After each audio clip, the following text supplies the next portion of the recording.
Olá, eu sou a Bianca Grella. E eu, Ricardo Lauricella. Hoje vamos falar sobre o envelhecimento e humanização, e para isso convidamos a Bruna Valquíria Baviera. Bruna é terapeuta ocupacional formada pela USP em 2008, mestrada em gerontologia pela USP em 2017 e cursando especialização em gestão de saúde pela Fiocruz. Ela é coordenadora de reabilitação e há 14 anos colaboradora do AMI Crinorte, que hoje está na gestão da Sociedade Brasileira Caminho de Damasco. Seja bem-vinda, Bruna. Obrigada, Bianca. Queria agradecer você e o Ricardo pelo convite para participar do Fala SBCD. Um prazer estar aqui com vocês. Nós é que agradecemos. Bruna, conta para nós o que é o AMI e o CRI. Acredito que os nossos ouvintes nem todos sabem o que é o AMI e CRI. E conta para nós sobre esse envelhecimento populacional, que é o tema do que a gente vai conversar aqui hoje, desse bate-papo. Tá certo. O AMICRI Norte, né, que é um ambulatório médico de especialidades, é o Centro de Referência do Idoso da Zona Norte de São Paulo, né? Ele já existe há 19 anos e é um ambulatório especializado no atendimento da pessoa idosa. Nós atendemos aqui somente a população a partir de 60 anos, que é residente na Zona Norte de São Paulo. E por que que esse serviço existe, né? E qual é a importância desse serviço? Tem tudo a ver com essa questão do envelhecimento da população, né? O envelhecimento populacional é um fenômeno que está acontecendo no mundo e no Brasil também, né? Então não é nada exclusivo daqui, o mundo todo está envelhecendo, porque as pessoas estão vivendo mais com o avanço das tecnologias em saúde. Né? Então, especificamente no Brasil, esse envelhecimento é uma conquista que a população teve, né? Para você ter uma ideia, uma comparação, de 1940 para cá, a expectativa de vida da população brasileira aumentou em 30 anos. Né? Então, lá em 1940, a expectativa era que uma pessoa vivesse 45 anos e meio. E agora, a expectativa de vida, a partir do último censo, que foi de 2022, é que a pessoa viva de 75 anos e meio. Né? Então, isso acrescentou muitos anos de vida para as pessoas, é uma conquista da sociedade, né? Com todos esses avanços da saúde, e serviços como o Amicrinorte acaba sendo cada vez mais necessários por conta desse aumento da população, né? Da população que está envelhecendo. Tem uma projeção para no Brasil, né, nos próximos anos, esse envelhecimento se tornar ainda maior. Né? Pelos dados do último censo, de 2010 para cá, o número de idosos no Brasil mais do que dobrou. E a expectativa é que em 2050 esses idosos sejam 29% da população do Brasil, né? Lá nos anos 2000 era 8% da população, em 2050 vai ser 29%. Então a gente tem vários dados aí, várias pesquisas mostrando que o número de idosos vai aumentar muito no Brasil. E aí, não só serviços como o CRI Norte, mas todos os serviços de saúde vão sofrer algum impacto com esse envelhecimento, com uma quantidade maior de idosos na sociedade. Você estava falando aqui, Bruna, e eu estava me lembrando de quando a gente aprende na escola a pirâmide populacional, né? Então, quer dizer, Sim. quem tem ali entre 30, 40, 50 anos, é muito comum a gente lembrar daquela pirâmide onde a base da pirâmide são as pessoas mais jovens e o topo da pirâmide, ou seja, menos gente, são as pessoas mais velhas, né? Essa faixa etária maior. A gente está vendo aí uma mudança dessa pirâmide, ela está deixando de ser uma pirâmide, né? Ela já ganhou corpo nas últimas décadas, né? Não sei se tem nome essa nova forma, mas abaulada, né? E agora a gente está vindo aí com uma expectativa de vida maior, né? Com tudo que você falou, avanço da medicina, da tecnologia, dos serviços de saúde, algumas disponibilidades de alimentação, compreensão, entendimento, mas eu entendo que mesmo assim a gente tem muito aprendizado a ser feito, porque é uma mudança populacional um tanto quanto recente, que tende a ser maior, como você disse aí, nos próximos anos aí até 2030, e esse envelhecimento ele traz uma população com algumas outras características, inclusive para os serviços de saúde. Claro, você está no AMICRI, que é um serviço de saúde especialista em idoso, mas como isso impacta, em geral, os serviços de saúde, essa mudança populacional? Sim, como tem essa mudança na característica da população, né, nos municípios ou no Brasil como um todo, qualquer serviço de saúde, com o tempo, ele vai começar a receber cada vez mais idosos, né? Então, se você tinha um pronto-socorro que antes era muito frequentado por crianças ou por adultos, com o tempo a quantidade de idosos que vai chegar lá vai ser cada vez maior. Então, não só o serviço que é especialista em atender idoso como CRI, mas todos os serviços de saúde acabam tendo um impacto, porque vai receber esse idoso lá. E o idoso tem uma característica que é ele ter mais doenças crônicas, né? Então, ele tem várias doenças que precisam ser olhadas e cuidadas ao mesmo tempo. E isso tem um impacto para o serviço, né? Então, se é diferente, às vezes, de uma criança ou um jovem que procura um pronto atendimento porque está com resfriado, ou está com um problema simples, assim. Aí, quando chega o idoso lá, ele está com resfriado, a diabetes, a hipertensão, ele tem um histórico de câncer, ele tem. Então, tem muitos outros fatores, muitas outras coisas para serem observadas, além de uma doença, né? De uma única doença. Então, isso já muda muito a característica, a abordagem, né? Tudo. Tudo no idoso tem que ter um olhar mais sensível na hora de fazer esse planejamento. Então, os serviços têm que estar preparados para receber essa demanda cada vez maior de idosos que vai chegar lá.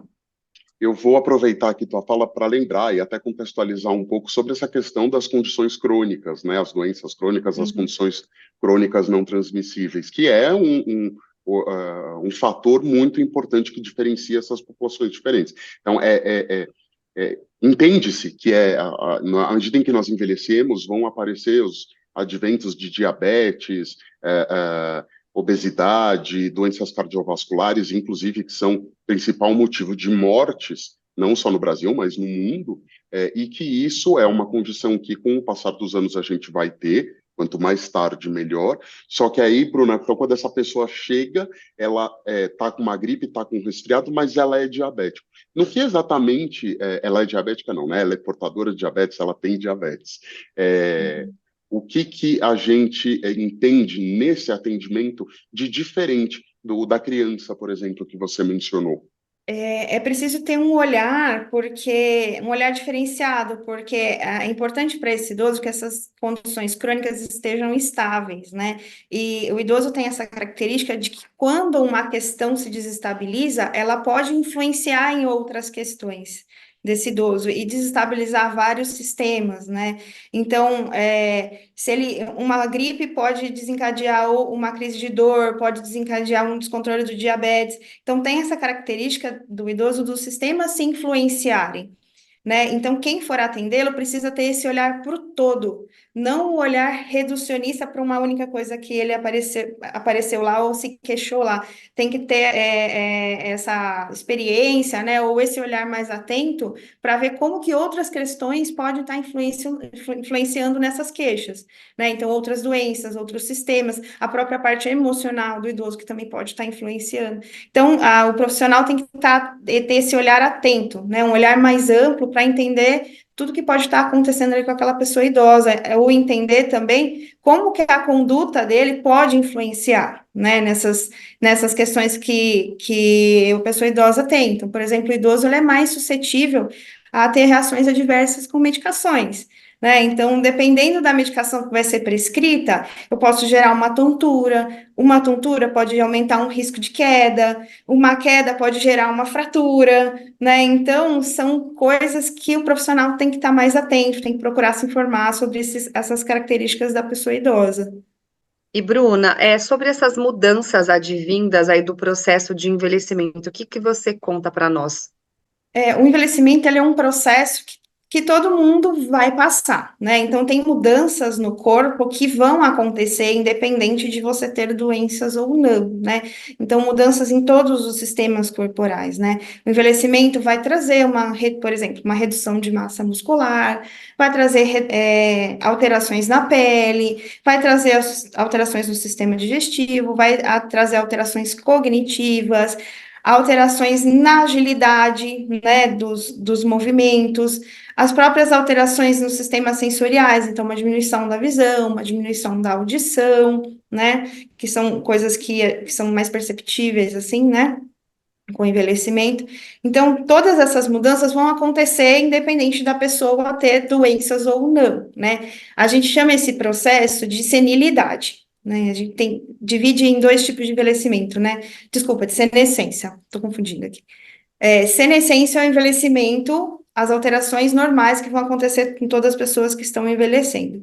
E a senilidade já é o envelhecimento com as doenças, né? Que é um envelhecimento que, além dessas mudanças normais, ele está envelhecendo com problemas de saúde que vão trazer consequências para ele. Então, a gente costuma dividir o envelhecimento nesses dois processos para entender que não é só a doença que traz mudanças, né? O próprio processo de envelhecer vai trazer essas mudanças no corpo da pessoa idosa.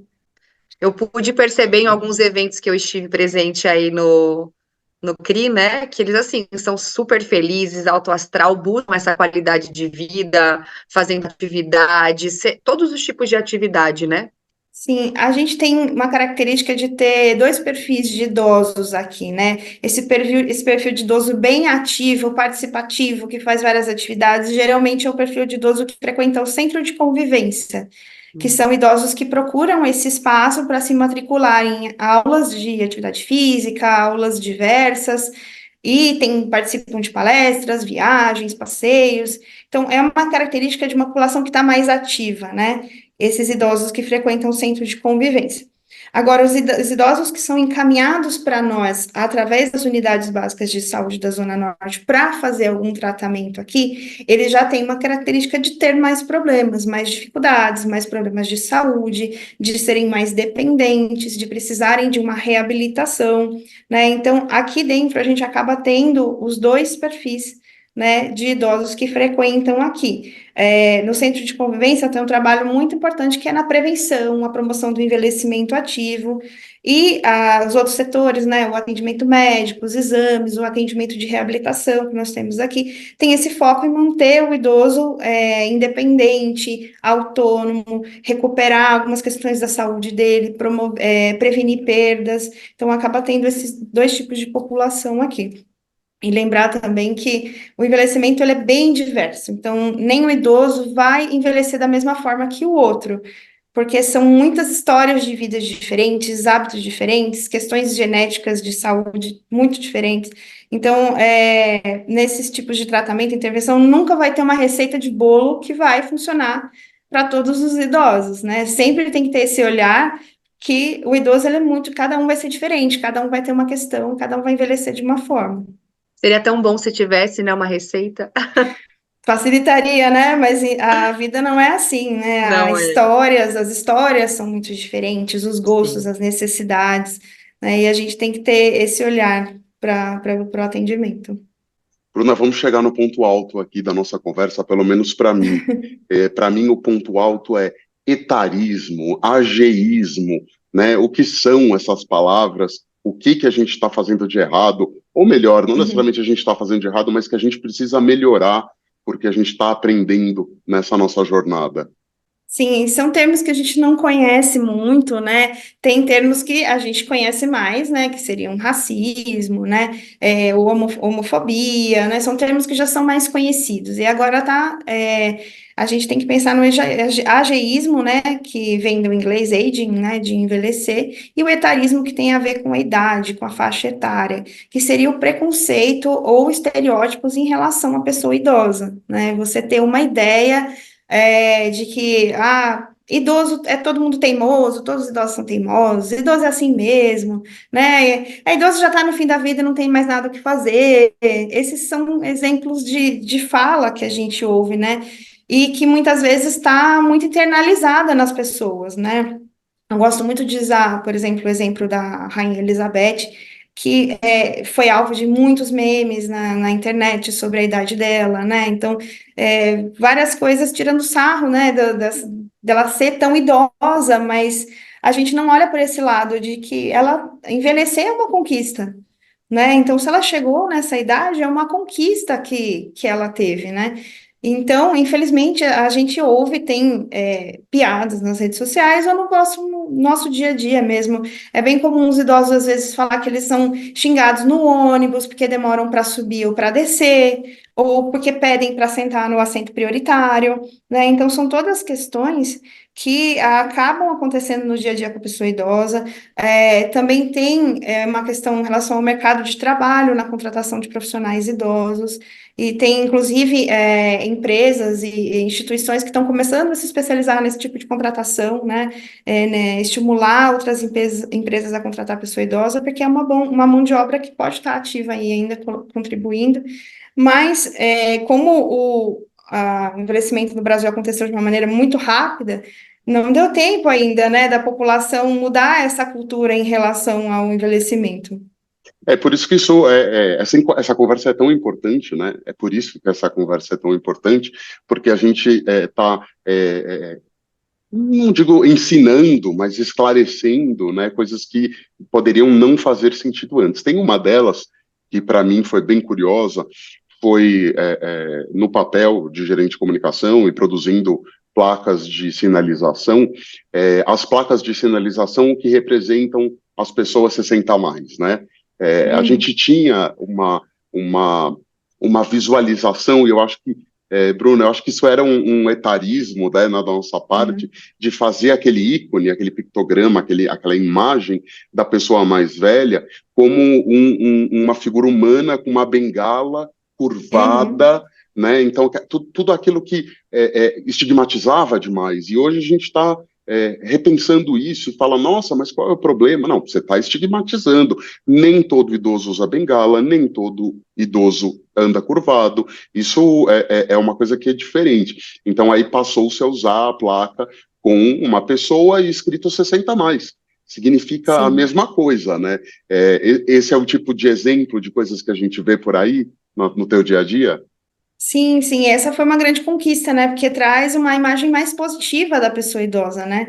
Então, se você vê uma imagem em todo lugar da cidade, em todo estacionamento, em todo o assento prioritário, que mostra um idoso com uma bengalinha, as pessoas entendem, nossa, o idoso tem dificuldade, o idoso usa bengala, né? Inclusive, a bengala é um símbolo do envelhecimento. Para muitos idosos têm um preconceito com a bengala, né? A gente vivencia muito isso aqui no serviço de reabilitação. Muitos idosos falam, Deus me livre usar uma bengala. E aí o fisioterapeuta tem que fazer todo um trabalho com ele de mostrar que, olha, a bengala pode salvar a sua vida. Ela pode evitar uma queda, ela pode tirar a sua dor e tentar desmistificar essa questão, né, da bengala. A bengala é um símbolo assim que muitos idosos ainda rejeitam, né? Então, por todo esse histórico de estar relacionada ao envelhecimento, né? Olha, que conversa bacana. Eu agradeço demais a sua participação, Bruna, em estar conosco aqui no Fala SBCD. É uma conversa que poderia levar horas e horas, porque é muita coisa para a gente aprender, muita coisa para a gente começar a compreender sobre aonde que a gente está sendo ageísta, etarista, onde que a gente pode aprender mais, mas você trouxe exemplos muito legais. E para fechar, você tem alguma história em particular para contar dessa tua experiência aí de mais de 14 anos no CRI? Nossa, acho que, assim, são muitas histórias, assim, que eu acompanhei, vivenciei, né? Vou trazer, talvez uma história mais recente, assim, né, de entender a necessidade de uma pessoa idosa, que inclusive até saiu no jornal da SBCD, que é a história do seu Edson, que é um idoso que chegou pra gente aqui, é muito triste, porque ele, por conta de um problema na coluna, ele teve que abandonar o esporte, que era a corrida, né? Ele estava bastante chateado e a gente tentou entender assim ao máximo qual era a necessidade dele e entender qual era a importância da corrida na vida dele e não ficar com a ideia do tipo, não, mas o senhor já tem mais de 60 anos, não precisa correr mais, né? Não foi essa a abordagem, né? Então a gente tentou ter toda uma sensibilidade de entender que aquilo era muito importante para ele e trabalhar com ele de uma forma que ele conseguisse alcançar esse objetivo de novo, né? Então o seu Edson é um caso que marcou muito. Ele se sentiu tão acolhido aqui que depois que ele correu a São Silvestre, ele voltou para trazer a medalha para a fisioterapeuta que atendeu ele, assim, como uma forma de gratidão, né? Então, esse caso marcou bastante, é um caso recente, mas a gente tem N histórias de idosos que a gente precisou parar, olhar com atenção e entender a necessidade dele, né? Não fazer um trabalho mecânico, essa é uma das questões mais importantes na hora de atender um idoso, né? Dar uma escuta, para as necessidades dele, entender o que acontece, entender o contexto, a família, o cuidador, quem cuida, o que que essa pessoa precisa. Então, esse olhar mais amplo, esse olhar atento é muito importante na hora de atender a pessoa idosa. Bruna, também quero te agradecer aí pela sua participação, pelas coisas que você colocou aqui de uma forma tão clara, né? E tão carinhosa aí. Não é à toa que você está há 14 anos no CRINorte. Eu que Obrigada pela sua agradeço. participação. Imagina, eu que agradeço muito o convite, é um prazer dividir a experiência, né? Acho que a gente tem que falar com amor do trabalho que a gente faz, né? Um trabalho que a gente se dedica tanto, e é uma população que é muito grata por tudo que a gente oferece. Então, acho que é importante a gente dividir o que a gente sabe, é sempre importante dividir o conhecimento e ajudar outros profissionais também a refletir sobre isso. Muito bem, então, muito obrigado mais uma vez, Bruna. E lembrando, o Fala SBCD é uma produção do Departamento de Comunicação da SBCD, que conta com ilustres convidados como a Bruna. Obrigado, Bruna. Até a próxima. Obrigada.